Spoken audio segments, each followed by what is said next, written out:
বন্ধুগণ, যখন কিছু রান্না করতে ইচ্ছে করবে না তখন এই সহজ রেসিপিটি বানিয়ে নিন। ভাত, রুটি, পরোটার সঙ্গে অসাধারণ লাগে।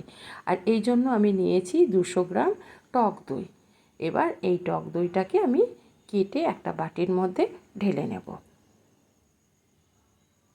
এবার আমি একটা চামচ দিয়ে একদম টক দইটাকে ভেঙে নেব, যেন কোনো গোটা ভাব টক দইয়ের মধ্যে না থাকে।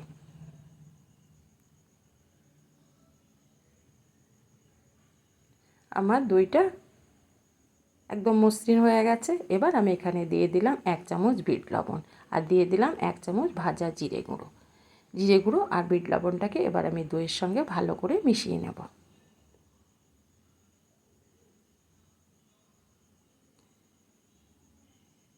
ভালো করে আমার দইয়ের সঙ্গে মেশানো হয়ে গেছে। এবার আমি এটাকে ঢাকা দিয়ে সাইডে রেখে দেব।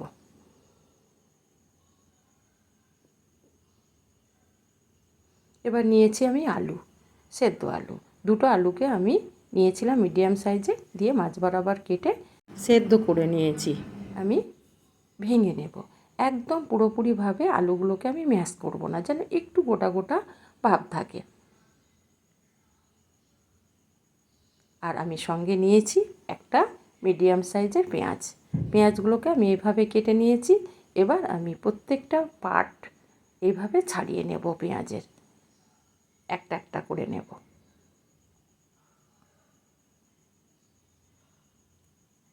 পেঁয়াজগুলো আমার ছাড়ানো হয়ে গেছে। এবার এটাকেও আমি সাইডে রেখে দিলাম। এবার গ্যাসের মধ্যে বসিয়ে দিলাম একটা তড়কা প্যান। তড়কা প্যানের মধ্যে দিয়ে দিলাম মোটামুটি 4 থেকে 5 চামচ সাদা তেল। তেলটাকে ভালো করে প্রথমে গরম করে নেব। তারপরে দিয়ে দেব 1/2 চামচ গোটা জিরের ফোড়ন আর দিয়ে দিলাম মোটামুটি 8 থেকে 10 কোয়া রসুনকে আমি পাতলা পাতলা করে কেটে রেখেছি, ওটাকে দিয়ে দিলাম। আর দিয়ে দিলাম কিছুটা কুচনো কাঁচা লঙ্কা, একটা বড় সাইজের। এবার এগুলোকে চামচ দিয়ে আমি একটু নেড়ে নিলাম। এবার গ্যাসটাকে বন্ধ করে দিলাম। এই গরম তেলের মধ্যেই আমার এটা ভাজা হয়ে যাবে, না হলে পুড়ে যাবে। পুড়ে গেলে স্বাদটা কিন্তু অন্যরকম হয়ে যাবে। এই গরম তেলের মধ্যে এবার আমি দিয়ে দেবো 1 চামচ কাসুরি মেথি আর দিয়ে দেবো আমি 1 চামচ কাশ্মীরি লঙ্কার গুঁড়ো। এখানে কিন্তু ঝাল লঙ্কার গুঁড়ো দিলে হবে না, এখানে কাশ্মীরি লঙ্কার গুঁড়োটাই দিতে হবে। আর না হলে না দিলেও কোনো অসুবিধা নেই। এবার আমি এটাকে ভালো করে একটু ভেজে নিলাম। ভেজে নেওয়ার পর আমি যে দইটা মেখে রেখেছি বা ভেঙে রেখেছি সেটার মধ্যে দিয়ে দিলাম পেঁয়াজগুলোকে আর দিয়ে দিলাম এই তরকাটাকে দেওয়ার পর আমি এখানে যে আলুগুলোকে ম্যাশ করে রেখেছি সেই আলুগুলোকে দিয়ে দিলাম। সেদ্ধ আলুটাকে দিয়ে দেওয়ার পর আমি সমস্ত উপকরণগুলোকে চামচ দিয়ে ভালো করে মিশিয়ে নেব।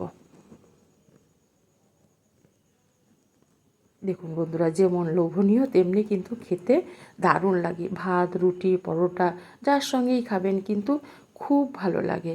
আর কোনো রকমের ঝামেলা ছাড়াই এটা তৈরি করে হয়, অথচ বাড়ির সকলেই কিন্তু প্রশংসা করবে। পুরোপুরি আমি ভালো করে মিশিয়ে নিলাম। তারপর আমি উপর থেকে ছড়িয়ে দিলাম ধনেপাতা। ধনেপাতাটাকে দেওয়ার পর আমি আবারও পুরো উপকরণগুলো ধনেপাতার সঙ্গে মিশিয়ে নেব। আর এটা একবার বানালে বারবার কিন্তু বানাতে ইচ্ছে করবে বন্ধুরা। আপনারা একবার বাড়িতে ট্রাই করে দেখুন আর আমাকে কমেন্টে বলবেন কেমন লাগলো খেতে।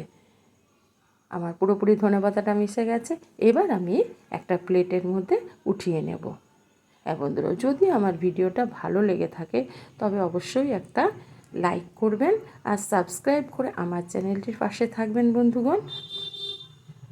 এবার প্লেটের মধ্যে উঠিয়ে নিয়ে আমি ভাত, রুটি, পরোটা যে কোনো খাবারের সঙ্গে আপনি পরিবেশন করুন, খেতে কিন্তু অসাধারণ লাগে বন্ধুরা।